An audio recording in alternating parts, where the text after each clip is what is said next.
Hello everyone, welcome back to my channel. तो आज हम लोग वेरिएबल सेपरेशन मेथड का एक और एग्जांपल सॉल्व करेंगे। तो पिछले वीडियो में मैंने ऑलरेडी वेरिएबल सेपरेशन मेथड का कुछ एग्जांपल्स करवाया था और उसका जो स्टेप्स होता है, डिस्क्रिप्शन होता है, वो सभी बताया था। अगर आपको वो वीडियो आपने नहीं देखा है तो प्लीज़ आप अभी जाके देख सकते हैं। मैं इसका जो लिंक है मैं डिस्क्रिप्शन में दे दूंगी। और चलिए देखते हैं वेरिएबल सेपरेशन मेथड का सेकेंड एग्जाम्पल।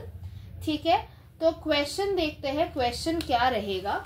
क्वेश्चन है dy by dx is equals to 2xy divided by 1 plus x square। ठीक है, आई होप आप लोगों को क्वेश्चन समझ में आया है। तो यहाँ पे हम लोगों को मेन क्या करना है? मेन हम लोग को करना है इसको वेरिएबल सेपरेशन मेथड के थ्रू इसको सॉल्व करना है। ये बेसिकली जो चैप्टर होता है ये डिफरेंशियल इक्वेशंस के अंदर आता है। तो वेरिएबल सेपरेशन मेथड देखिए कैसे करेंगे सॉल्व। यहाँ पे आंसर लिखेंगे dy by dx is equals to 2xy divided by 1 plus x square. पिछले वीडियो में मैंने इसके स्टेप्स को एकदम डिटेल में पढ़ाया था, तो आप वो वीडियो प्लीज देख लीजिए। अगर आपने वो वीडियो नहीं देखा है तो आपको यहाँ पे समझ आने के चांसेस बहुत कम है। इससे बेटर है आप पिछला वीडियो देख लीजिए। ठीक है, तो यहाँ पे हम लोग को इसके बाद क्या करना है देखिए। मैंने क्या बोला था, जो फंक्शन हम लोग को दिया हुआ है, मतलब ये हम लोग का फंक्शन है। ठीक है, ये फंक्शन है हम लोग का। तो ये फंक्शन को हम लोग को x और y के टर्म्स में सेपरेट करना है। क्यों x और y के टर्म्स में सेपरेट करेंगे? क्योंकि यहाँ पे देखिए दो ठो हम लोग को मतलब वेरिएबल्स दिया है, y भी है x भी है। तो हम लोग फंक्शन को दो पार्ट्स में डिवाइड करेंगे। देखिए यहाँ पे भी y और x का फंक्शन है और यहाँ पे हम लोग को इसको फिर सेपरेट करना पड़ेगा। कैसे सेपरेट करेंगे वो देखते हैं। तो लिखेंगे dy। अब y का फंक्शन अगर हमको नीचे लाना है तो सिर्फ यहाँ पे y हम लोग को एक जगह पे ही दिख रहा है, तो इस y को हम लोग नीचे लेके आएंगे। ठीक है, और बाकी जो बचेगा y को अगर आप नीचे लेके चले गए, यहाँ से क्या फंक्शन बचेगा? 2x divided by 1 plus x square. सिर्फ इतना ही फंक्शन आपके पास बचेगा। तो ये टोटल जो फंक्शन है, ये पूरा का पूरा जो फंक्शन है, ये पूरा आपके x का फंक्शन ही है। तो यहाँ से dx को अगर आप ऊपर लेके जाते हो, देखिए आप जब dx को ऊपर लेके जाओगे तो यहाँ पे आपके पास फंक्शन क्या रहेगा? एक सेकेंड, आपके पास फंक्शन रहेगा 2x divided by 1 plus x square into dx।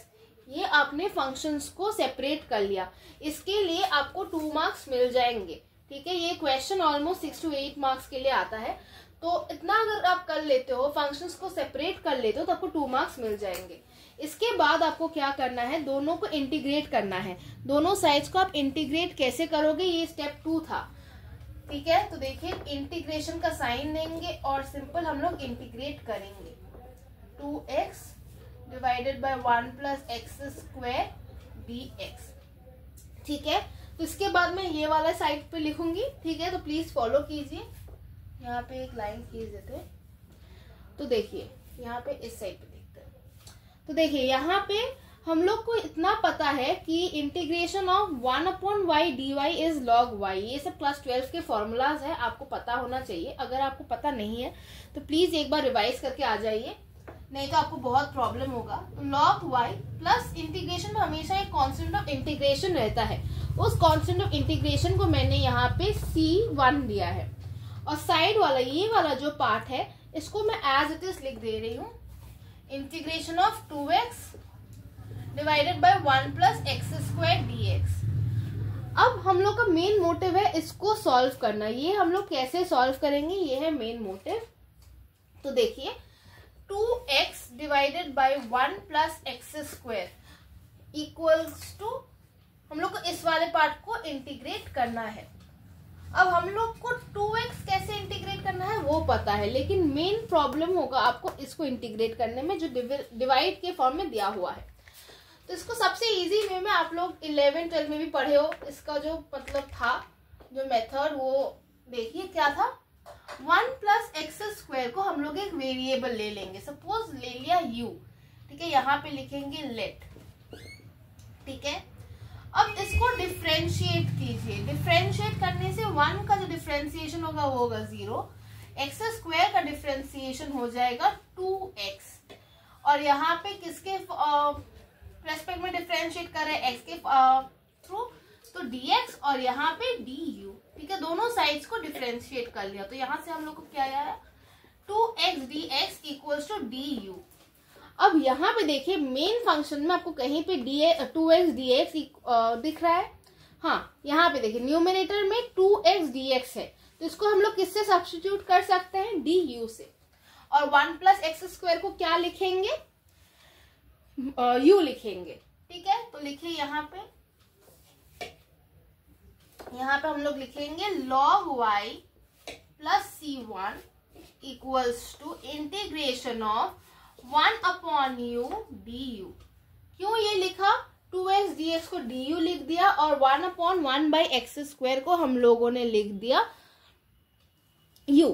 ठीक है, तो देखिए इसके बाद मैं ये वाला साइड रब कर दे रही हूं ताकि यहाँ पे लिखने के लिए स्पेस थोड़ा कम है, तो इसको रब कर देते हैं। आई होप आप लोगों ने नोट कर लिया था। ठीक है, प्लीज नोट करते रहिए, अदरवाइज समझने के बाद आप एक काम कर सकते हैं, अपने से भी ट्राई कर सकते हैं। इसके बाद यहाँ पे देखिए सेम लेफ्ट हैंड साइड को जैसा लिखा है मैंने वैसे ही लिख दिया, c1 इक्वल्स टू देखिए 1 अपॉन u सेम वे में log u हो जाएगा plus c2। Constant of integration क्या है, c2 है। अब log को एक साइड पे लेके आएंगे, log y minus log of u equals to c2 minus c1। अब इस c2 माइनस c1 को हम लोग लिख लेंगे log c, क्योंकि देखिए ये एक कांस्टेंट है और हम लोग को पता है कि इंटीग्रेशन के एंड में जो कांस्टेंट आता है वो एक आर्बिट्ररी कांस्टेंट होता है, तो यहाँ पे log c जो है वो भी एक आर्बिट्ररी कांस्टेंट है। क्योंकि यहाँ पे LHS में log के फंक्शंस है दोनों, तो यहाँ पे RHS में भी हम ट्राई करेंगे log का फंक्शन लाने का, ताकि हम एंटी लॉग अप्लाई करके हम log को हटा सके यहाँ से। अब पता है हम लोग को log a minus log b क्या होता है, log of a by b। ये फॉर्मूला हम लोग क्लास 7-8 में पढ़ते हैं। ठीक है, तो इस वाले फॉर्मूला का ही यूज हम लोग अब यहाँ पे करेंगे। तो log y minus log u is log y by u equals to log c। अब एंटी लॉग यूज करेंगे। एंटी लॉग में क्या होता है, दोनों साइड से लॉग हट जाता है और यहाँ पे आ जाता है y by u equals to c, y equals to u c। अब बहुत स्टूडेंट्स क्या करते हैं, यहाँ पे इतना दूर आप लोगों ने लिख लिया, आप लोगों को लगता है कि मेरा जो आंसर है वो कंप्लीट हो गया है, लेकिन आंसर यहाँ पे कंप्लीट नहीं होता है। तो आंसर आपको कैसे लिखना है वो मैं दिखाती हूँ, वो थोड़ा सा इंपॉर्टेंट स्टेप है, तो मैं उसको रेड पेन से लिखूंगी और मैं ये वाला साइड रब कर दे रही हूँ। आई होप आप लोगों ने नोट कर लिया है। ठीक है, देखिए अब जाएंगे हम लोग ये वाले साइड पे वापस। देखिए y equals to u c, u हम लोगों ने कौन सा लिया था, इस वाले पोर्शन को हम लोगों ने u लिया था, मतलब 1 प्लस एक्स स्क्वायर को हम लोगों ने u लिया था। तो y इक्वल्स टू u के जगह पे हम लोग सब्स्टिट्यूट करेंगे 1 plus x square into c। ये होता है हम लोग का आंसर।